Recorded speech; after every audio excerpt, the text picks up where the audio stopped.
Ako po si Elizabeth Campo. Ang asawa ko po si Rolando Campo. Ang asawa ko po senior na. Naglalaba lang po ang asawa ko. Nung anuhan po ng mga pulis. Marami po mga pulis nung araw na yon. Ako po bumaba ako, pumunta po ako sa labas. Kasi lalakad kami papuntang SS.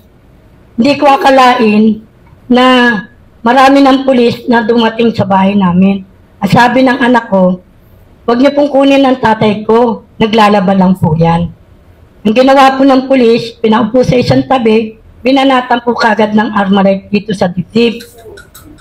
Tapos po, hindi po makasigaw yung asawa ko, binaril pa po dito sa may dito po sa gitna.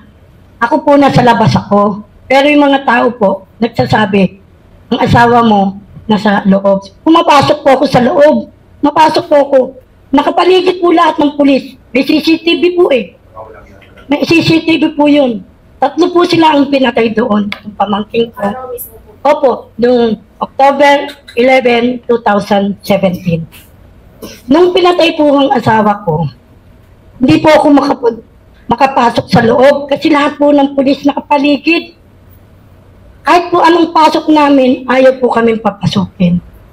Basta ang narinig ko na lang po, 2 putok, tapos 2 putok, 2 putok. Kaya ang sagot ko, patay na yung asawa ko. Sabi ko pong ganun. Pero wala po. Kasi nung mga December po yun, 2016, sabi mag-surrender. Sinurrender naman po namin ng asawa ko. Ang sabi po ng pulis, tatay, huwag ka nang gagamit, matanda ka na. Sabi naman ng asawa ko, hindi na po ako gumagamit kasi may sakit po ako, sabi ng asawa ko. Tapos mga ilang buwan po, January, February, pagdating po ng October, doon po nag-ikot ang mga pulis at minamanmanan po sila. Eh wala namang ginagawa asawa ko kasi may sakit, tapos naglaban lang. Sabi nila nanlaban. Naririnig pa nga po namin yung, oh ayan na. May baril. Eh wala naman pong baril yung asawa ko. Kabulagtan. Hindi ko nga po nakita kung paano po nila nadala sa sagat eh. Kasi nanak ko po eh. Ang isip ko pa nga, buhay pa. Buhay pa yung asawa ko.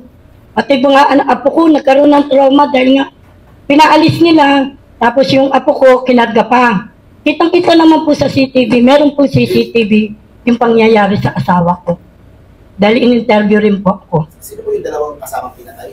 Si Sherwin po. Sherwin Bitas, saka po yung isang yung bata pa po siya eh. Ulo po. Si Udo po yung isa. 3 po yun. 17 anyos. Tapos po yung asawa niya saka yung asawa ko. Magkasama? Opo, pamangkin ko po siya. Hindi po sila magkakasama? Hindi po sila magkakasama. Sa isang lugar lang po.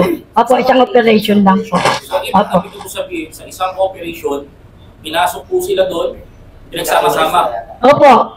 Hindi sila magkakilala. Hindi po. Magkakakilala po yung kasi tsuhin niya po yun eh. Asawa ko po yun. Isang bahay lang po kami. Tapos po, sa iskinita kaliit na ganyan, doon po sila pinatay. Binaksak po sila lahat. Ano po yung CCTV? Opo, may CCTV po. Pwede po bang makita ba? Opo, may CCTV po kami kahit po na interview.